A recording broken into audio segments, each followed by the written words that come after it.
All right, 5:14 right now. Let's get a check on our weekend weather. Good morning, Matt. Yeah, good morning, Danita. We are getting there slowly here in Northeast Ohio. We've got really a 48-hour stretch of some cooler winter-like temperatures, and then we're going to break out of it. It looks like spring is going to, well, do its thing next week, and that may last for a while. Live look outside from the Roker Cam. We're dry this morning. No morning commute issues. Have you noticed the sun, when we have it out and it's not behind clouds, is getting higher in the sky? In terms of that sun angle, here's what we're dealing with. Here's March, same as September. It's about a 49-degree angle up in the sky. We've gained about a 20-degree angle since the middle of winter, and then by June we gain another 20 or so. But that higher sun angle helps to bring more energy and heat our Earth's surface up, and that's going to be the case here as we go over the next couple months as we head towards summer. And it's also going to warm our temperatures. Look at the average highs. 44 today. By next Friday, it's 46. We are gaining in terms of average temperatures more than any time of the year. March and April, we see the biggest gains, and we're going to get up to 55-degree average. That's a midpoint in just a couple Fridays from now. So again, we are getting there. But we've got to get through today first, all right? Our weather impact today is for some more snow to move back in this afternoon and evening. We're looking at a slushy accumulation. If you have Friday evening plans, a lot of you do, maybe you're hitting the neighborhood church for a fish fry or just heading out in the town. It is going to get a little slushy around here this evening. Nothing we can't handle, but again, we've got, just a reminder that, well, winter's not quite done yet. 27 in Hopkins right now. Overall, we're dealing with temps in the 20s. It is a cold start to our Friday. You throw in a bit of a breeze. It's not too bad, but we've got wind chill values in the teens as you're getting up and at 'em here this morning. We've got a quiet start, mainly clear skies. We do have some clouds building in. I think we'll flirt with some sunshine, kind of a veiled sunshine through about noon today. And then we bring in this system. This looks like a lot. It is a lot right now, but this system's going to start to fade as it heads down to the south and the east. Strong area of low pressure. There's 60 and 70-degree air heading into this. Combine that with the cold air off towards the north. That's why we've got this band of snow from Iowa back towards Nebraska.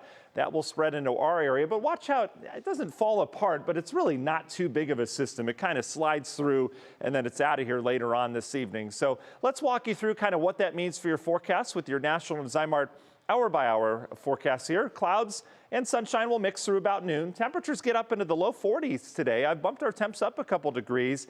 How are we going to get snow when it's in the low 40s, you ask, Matt? Or maybe you're just eating your cereal. I'm not sure. But anyway, what's going to happen is we're going to have some evaporational cooling, right? Remember, evaporation is a cooling effect. That's why we sweat in the summer and it helps cool our skin. Same thing happens in the atmosphere. We'll have some dry air in place. That snow will fall from the sky and it'll evaporate before it hits the ground initially. So our temperature will cool as a result.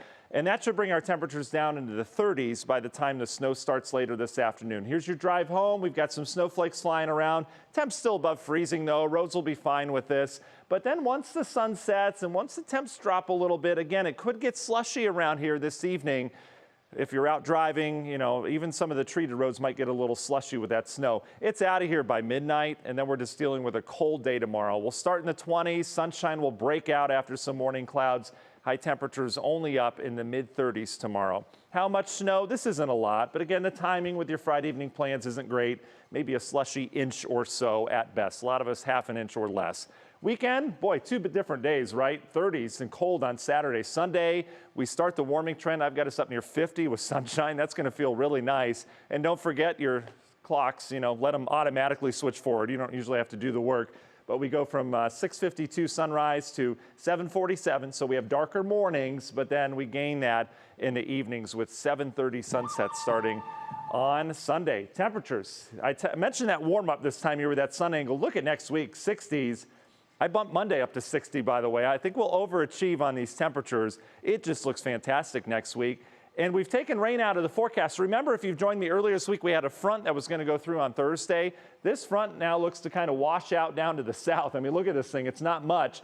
So that keeps us on the warmer side. One thing we'll have to watch, though, if that wind turns off the lake, which it may with a high pressure next Thursday, Friday, we would be cold near the lakeshore. It's that time of year. But all indication is there's a big low next weekend. This would bring in really strong southwest flow, maybe some storms with that.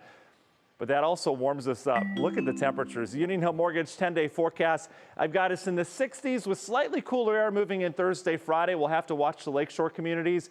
But then that big storm system will push us up near 70 next Saturday. Finally, a weekend with warmth and some storms around. And check this out. Yesterday, I went back to preschool. That's where my mind is most of the time. Sorry, I meant I visited a preschool. These are the kids at Timmins Elementary School in Sugar Falls. Kids asked me a lot of questions, mainly about tornadoes and fire-nados and explosions and stuff like that. But they asked some great questions yesterday, and what a great bunch. It's just so good to get together with, I mean, all different ages, but I love the preschool questions the best. Yeah, did any questions stick out, like a question they had for you? Yeah, I mean, a lot of them, and this happens with all preschool and really kindergartners and first grade, they ask if fire-nados are real. Like if, you know, they all assume a big fire tornado is going to come get their house. And so I try to tell them that everything's safe, everything's fine. You know, we know where tornadoes are, just tune in. And yeah, it's And they put in the request for the 70, right? The 70-degree day. You did. That was you that did that. I've got it in there. No, I mean the preschoolers. Oh, well, they did too. Yeah, they don't really care. They like the snow too. So. That's true. They're not like us, you know, adults. Oh, very cute, Matt. Very cute. Thank you.